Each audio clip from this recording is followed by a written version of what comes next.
வணக்கம், நான் உங்களுடைய சரவணகுமரன் ஐஆர்எஸ்.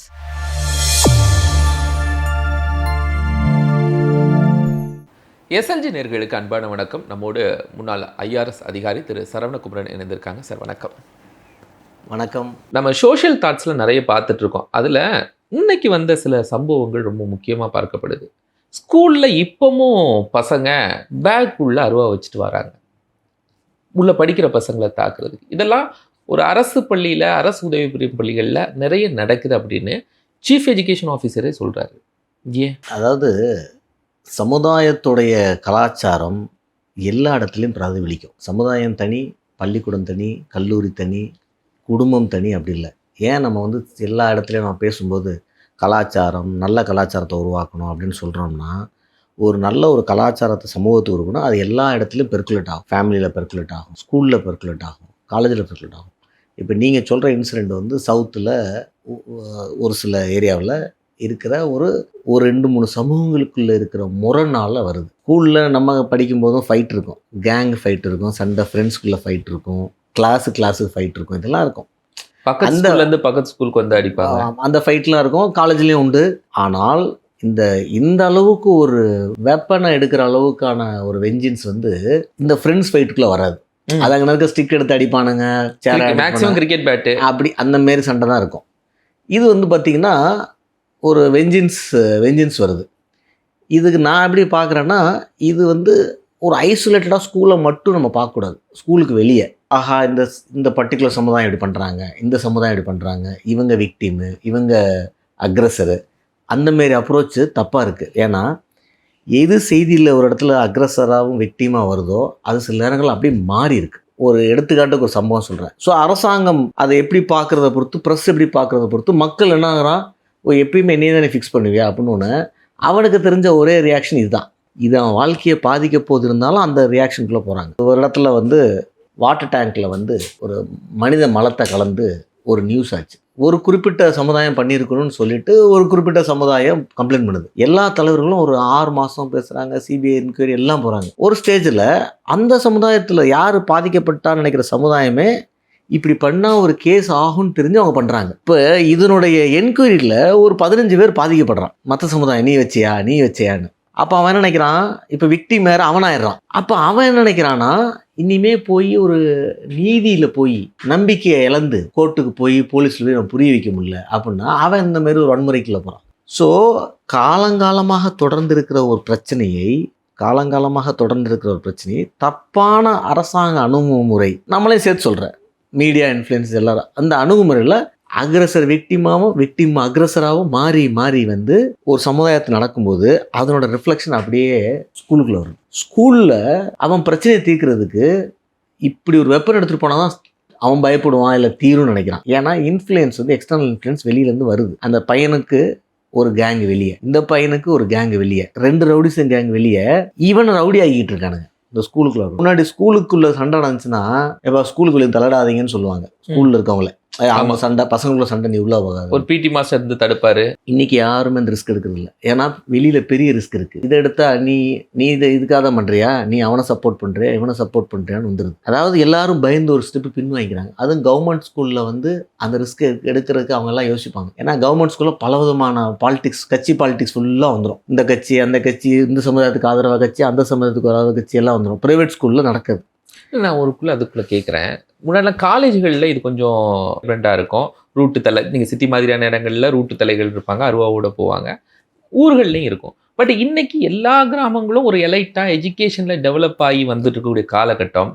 இப்படி தப்பு பண்ணியாச்சுன்னா பனிஷ்மெண்ட் எவ்வளோ ஹெவியாக இருக்கும், நம்ம லைஃபே ஸ்பாயில் ஆயிரும் அப்படின்னு தெரிந்த பிறகு தானே இது கொஞ்சம் அதிகமாகுது. தெரியாத காலத்தில் இல்லை, எஜுகேஷனை நம்ம தொடர்ந்து தப்பாக பேசிகிட்டு இருக்கோம். அதாவது பகுத்தறிவுன்னு பெரியார் அவர்கள் சொல்கிறாரு. அதுக்கப்புறம் அறிவில் தமிழ்நாடு வளர்ந்துக்கிட்டு இருக்கு. எஜுகேஷன் லிட்ரஸியில் நம்ம கேரளா 100, நம்ம 90 இப்படிலாம் சொல்கிறதுனால சமூக அறிவு ஏறிடாது. இதை நம்ம நல்லா புரிஞ்சுக்கணும். தொழிலறிவு வேறு, சமூக அறிவு வேறு. தமிழ்நாட்டில் தொழிலறிவு பயங்கரமாக கூடிருச்சு. மெடிக்கலாக இருக்கட்டும், இன்ஜினியரிங்காக இருக்கட்டும், ஒரு எனி சப்ஜெக்டில் பார்த்தா நம்ம ஆள் பயங்கரமாக படித்து எல்லாரும் பார்த்தீங்கன்னா நல்லா படித்து அந்த தொழிலில் இருக்கான். ஆனால் சமூக அறிவுன்னு வரும்போது ஒரு பக்கம் எமோஷன் ஆகிறான். அதை உட்காந்து நீங்கள் 18 வயசு ஸ்கூல் பையனை பற்றி நான் பேசல, காலேஜில் படிக்கிறவன், சொசைட்டியில் 30 வயசில் இருக்கிறவன். ஒரு சமூக இஷ்யூ வரும்பொழுது, சமூக விஷயம் வரும்பொழுது அதை ஒரு சமூக அறிவோட பண்ணாமல் அவனுடைய பழைய எமோஷனில் டீல் பண்ணுறான். தொழில் அறிவும் சமூக அறிவும் ஈக்குவலாக இருக்கணும். நம்ம சமூக அறிவுக்கு முக்கியத்துவம் கொடுக்கலாம். நம்ம இந்திய சிட்டத்திலே அவ்வளவு இல்லை சமூக அறிவுக்கு. இது எப்படி சொல்லலாம்னா,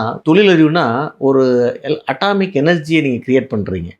அட்டாமிக் எனர்ஜியை வந்து ஃபியூஷனில் இல்லை ஃபிஷனில் நீங்கள் கிரியேட் பண்ணுறீங்கன்னா அது எலக்ட்ரிசிட்டியும் கிரியேட் பண்ணும், ஒரு பாம்பையும் கிரியேட் பண்ணும். நான் உங்கள்கிட்ட கேட்குறேன், ஜப்பானில் போய் அட்டாமிக் எலக்ட்ரிசிட்டி வந்துருச்சுப்பா, எனர்ஜி வந்துருச்சு, என்னப்பா பண்ணலான்னு கேட்டால் 199 மாணவர்களை வந்து சார் எலக்ட்ரிசிட்டி கிரியேட் பண்ணி நாட்டை வெளிச்சமாக்குவோம்பா. நீங்கள் இதே போய் மிடில் ஈஸ்டில் யார்ட்டே கேட்டுன்னு எங்கேருந்து வருது இந்த வார்த்தை? அதுதான் சமூக அறிவு.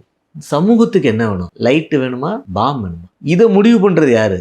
அரசியல் தலைவர்கள். தொழிலறிவு ஒன்று தான், தொழிலறிவு அட்டாமிக் எனர்ஜி. ஆனால் சமூக அறிவு தான் அதை பாமாவோ எலக்ட்ரிசிட்டியாவோ மாற்றுது. அதை பயன்படுத்துறது ஒன்று சமுதாயத்துக்கு உயர்வு தரும், ஒன்று சமுதாயத்துக்கு அழிவு தரும். தமிழ்நாட்டிலையும் இப்போ நான் ஒரு பெரிய லெவலில் சொல்கிறேன், தமிழ்நாட்டிலையும் இதே பிரச்சனை இருக்குது.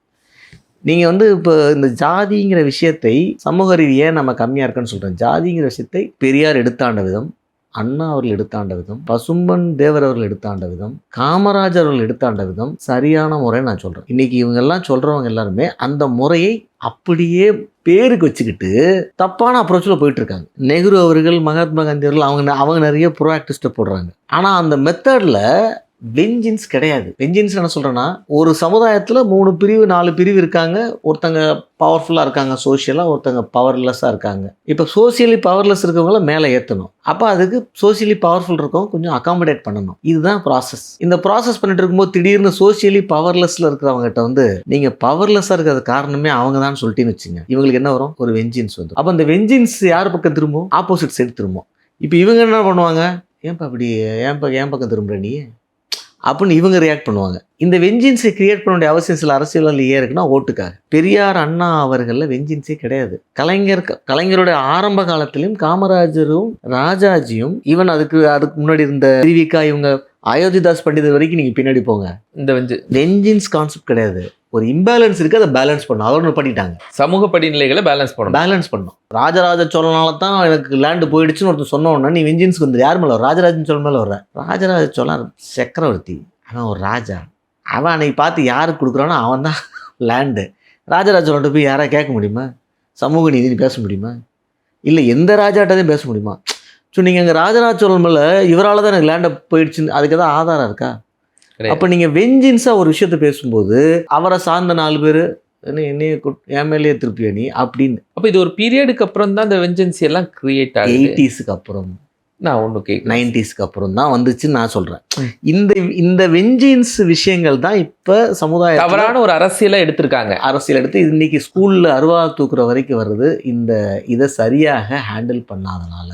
சரி, இப்போ ஒரு தனியார் பள்ளிகளில் சரியாக ஹேண்டில் பண்ணிடுறாங்க, அரசு உதவி பெறும் பள்ளிகளில் தான் இதை ஹேண்டில் பண்ணுறதுல பிரச்சனை இருக்குன்னு சொல்கிறாங்களே. ஏன்னா தனியார் பள்ளிகள்லையுமே ஜாதி பிரச்சனைகள் இல்லை. ஜாதிங்கிறது எல்லா இடத்துலையும் உண்டுங்க. ஜாதியை வந்து நான் ஃபர்ஸ்ட் ஆஃப் ஆல் வந்து ஒரு எக்ஸ்டெண்டட் ஃபேமிலியாக நீங்கள் பாருங்கள். உங்கள் ஜாதி உங்கள் எக்ஸ்டெண்டட் ஃபேமிலி, அவன் உங்கள் மேலே பாசமாக இருக்கிறதுக்கு வாய்ப்பு இருக்குது. ஆனால் காசு கொடுக்க போகிறதில்ல. நீங்கள் கேட்டால் பாசமாக இருப்பான், சாப்பாடு கொடுக்கும். அதுக்கு அடுத்த ஜாதி மேலே வெறுப்பாகாதீங்கன்னு நம்ம சொல்கிறோம். ஒவ்வொரு இடத்துலையும் ஜாதிகளுக்குள்ள ஏற்றத்தாழ்வுகள் மனசுக்குள்ளே இருக்குது. அவனே நினச்சிப்பான் நான் பெரிய ஆள், நீ பெரிய ஆளுன்ட்டு. நான் இந்த சிக்கிம் போயிருந்தபோது நமக்கு சிக்கிமில் இருக்க அத்தனை பேரும் ட்ரைபு. நீங்கள் பணி நிமித்தமா? ஆமாம். போயிருந்தபோது நான் முதல்ல வாரம் ஒரு டிரைவர் வந்தார், அவர் பேரில் ஒரு சர்நேம் இருந்துச்சு. அடுத்த நாள் ஒரு டிரைவர் வந்தார், அவர் பேரில் சர்நேம் இருந்துச்சு. கேட்டேன், என்னப்பா அவர் நீங்கள்லாம் ஒரே இதாக? நாம் வந்து சோஷியாலஜியில் நாங்கள் அவரோட ஒரு படி மேலே சார். அவங்க பொறுத்த மட்டும் அந்த குரூப்பில் சுப்பீரியாரிட்டி, இதுதான் அதில் இருக்க பிரச்சனை. இது எல்லா இடத்துலையும் இருக்குது. இப்போ நான் படித்த ஸ்கூலு தெலுங்கு ஸ்கூல்லாம் அந்த மதுரையில். ஆமாம், மதுரையில் சவுத்தில் எங்கள் வில்லேஜில் அந்த ஸ்கூல் ஃபுல்லாகவே தெலுங்கு. நான் ஒருத்தன் தமிழ் ஸ்பீக்கிங்க, டீச்சர் தெலுங்கு, பசங்க ஃபுல்லாக தெலுங்கு, ஹெட் மாஸ்டர் தெலுங்கு. ஆனாலும் என் குரல் கேட்கும். நம்ம போய் சொன்னால் அந்த கம்ப்ளைண்ட் வந்து ரீச் ஆகுது. என்னடா நான் மைனாரிட்டி, நான் ஒருத்தன் தமிழ்னு நினைக்கல. ஏன்னா அந்த ஃபீலிங் அப்போ இல்லை. ஆனால் அந்த அவங்க கம்யூனிட்டிக்குள்ளே ஒரு பாசம் அதெல்லாம் இருக்கிறது செய்யும். ஒரு ஃபெயிலாகிற பையனை பாஸ் பண்ணுவாங்க, இதெல்லாம் ஓடிக்கிட்டு இருக்கும். புரியுது அவங்களுக்கு? அதுக்கடுத்த school Kannada school, minority Tamil, majority Kannada. So இந்த மாரியான என்வரான்மெண்ட்டில் வந்திருக்கேன். இப்போ இதுவே ரிவர்ஸாக இருக்குன்னு வச்சுக்கோங்க. மெஜாரிட்டி தமிழ் மைனாரிட்டி தெலுங்கு இருக்கிற இல்லை கன்னடா இருக்கிற இல்லை ஹிந்தி இருக்கிற இடத்துல நீங்கள் ஒரு சொன்ன ஆச்சரியப்படுவீங்க. பாம்பேல சவுத் பாம்பேல இருக்கிற ஸ்கூலில் Maratha is a minority. South பாம்பேல இருக்க எல்லா ஸ்கூல்லையும் மகாராஷ்டிரியன்ஸ் மைனாரிட்டியாக இருப்பான், மராத்தி பேசுகிறவங்க. குஜராத்தியும் பார்சியும் தான் மெஜாரிட்டி இருப்பாங்க ஸ்கூலில். ஸ்டூடெண்ட்டே 100ல் 90 பசங்க 95 பசங்க குஜராத்தி மார்வாடி இருப்பான். இவன் சவுத் பாம்பே ரிச் ஏரியா, அங்கே அந்த கவர்மெண்ட்டுக்கு மட்டும்தான் குவார்ட்டர்ஸ் இருக்கும், மற்றபடி எல்லாம் பிஸ்னஸ் பீப்புள் தான். 5% தான் இருப்பான். அவனோட ஓன் ஸ்டேட்டில் ஒரு பையன் சொல்கிறான், என் பையன் வந்து இந்த ஸ்கூலில் மைனாரிட்டி தான், ஏன்னா நாங்கள் இங்கே 5% தான். இந்த உணர்வுகள் ஓடும், சரியா? ஆனால் நான் என்ன சொல்கிறேன் மாணவர்கள்ட்ட, இதில் சில டிஸ்கிரிமினேஷன் நமக்கு எதிராக வரும். இதை நீங்கள் பாசிட்டிவாக கடக்கணும். இதெல்லாம் நம்ம கடக்க வேண்டிய வழிகள். இதை வந்து ஒரு வெஞ்சின்ஸ் எடுத்துக்கிட்டு நீ இப்படி பண்ணிட்டியா, உன் ஜாதிக்காரனுக்கு என்னை காலி பண்ணிட்டியா, எனக்கு ரேங்க் போடலையா, என்னை ஃபெயில் ஆகி, இதெல்லாம் எனக்கு நடந்திருக்கு, இதெல்லாம் நம்ம கிராஸ் பண்ணியிருக்கோம். அதை பாசிட்டிவ் எடுக்கணும் நம்ம சொல்கிறோம். இது ஒரு அறிவுரையாக வச்சுக்கோங்க. நடுவில் ப்ரைவேட் ஸ்கூலில் என்ன அட்வான்டேஜ்னா, அவங்க மேனேஜ்மெண்ட்டு ஃபுல் கண்ட்ரோல் வச்சுருப்பாங்க. எந்த மாரி காரணத்துக்காகவும் மேனேஜ்மெண்ட் வெளியே போயிடக்கூடாது, கண்ட்ரோல் வெளியே போகக்கூடாது. அப்போ ஸ்டூடெண்ட்டை கண்ட்ரோல் பண்ணும்போது இதை சேர்த்து எல்லாத்தையும் சேர்த்து கண்ட்ரோல் பண்ணுவாங்க. ஜாதியாக இருக்கட்டும், ஃபீஸ் பிரச்சனை, என்ன லோக்கல் பிரச்சனை, அந்த லோக்கல் வர்ஸ் அவுட் சைடர் இருக்குது. இவன் ஸ்கூல் லோக்கலில், நீ நேற்று வந்து ஸ்கூல் ஓனர் வெளியூர்காரராக இருப்பார், நீ இங்கே வந்து ஸ்கூல் போட்டு எங்களையும் டிக்டேட் பண்ணுறேம்மா. இந்த லோக்கல் இதையும் மேனேஜ் பண்ணும். இந்த மாதிரி பல சேலஞ்சஸ் ஸ்கூல் ப்ரைவேட் ஸ்கூலுக்கு உண்டு. அதனால் அவங்க ஸ்ட்ரிக்டாக வச்சுருப்பாங்க. வெளி இன்ஃப்ளூயன்ஸ் உள்ளே வராது. கவர்மெண்ட் ஸ்கூலில் என்ன பிரச்சனைனா, வெளி இன்ஃப்ளூயன்ஸ் உள்ளே ஈஸியாக வருது, பார்ட்டி இன்ஃப்ளூயன்ஸ் வருது. ஆளுங்கட்சிக்காரனா எந்த ஹெட் மாஸ்டரும் மிரட்ட மாட்டார், ட்ரான்ஸ்ஃபர் பண்ணி விட்ருவாங்க. யார் உள்ளே வந்தாலும் கேட்க கூட வாட்ச் பண்ணிருக்க மாட்டான். கட்சியுடைய அப்படியே ஒரு ரிஃப்ளெக்ஷன் உள்ள வரும் பொழுது கண்ட்ரோல் இருக்காது. நான் படித்த கவர்மெண்ட் ஸ்கூல்லையும் அந்த 80s 90ஸ்க்கு அப்புறம் கவர்மெண்ட் ஸ்கூலுடைய லெவல் வந்து குறைஞ்சிருச்சு. அதுக்கு முன்னாடி இந்த டீச்சர்ஸுடைய டெடிகேஷன், அந்த கண்ட்ரோல் குறையுது. ப்ரைவேட் ஸ்கூல் ரைஸ் ஆகுது. ப்ரைவேட் ஸ்கூல் பயங்கர மெரிட்டாக பண்ணிடுவாங்க, ஏன்னா அவங்களோட ஃபோக்கஸ் மேனேஜ்மெண்ட்லாம் டைட்டாக இருக்கும். இப்பயும் கவர்மெண்ட் ஸ்கூலில் சில நல்ல டீச்சர்ஸ் இருக்காங்க. ப்ராபப்ளி இந்த 90s செட்டு தான் கடைசின்னு நினைக்கிறேன் ஒரு நல்ல ஒரு கவர்மெண்ட் ஸ்கூல் செட்டப்பில் வந்தவங்க. இப்போ இருக்கிறத நான் பார்க்கும்போது ரொம்ப ஒரு 20% தான் நம்ம ரொம்ப டெடிகேட்டட்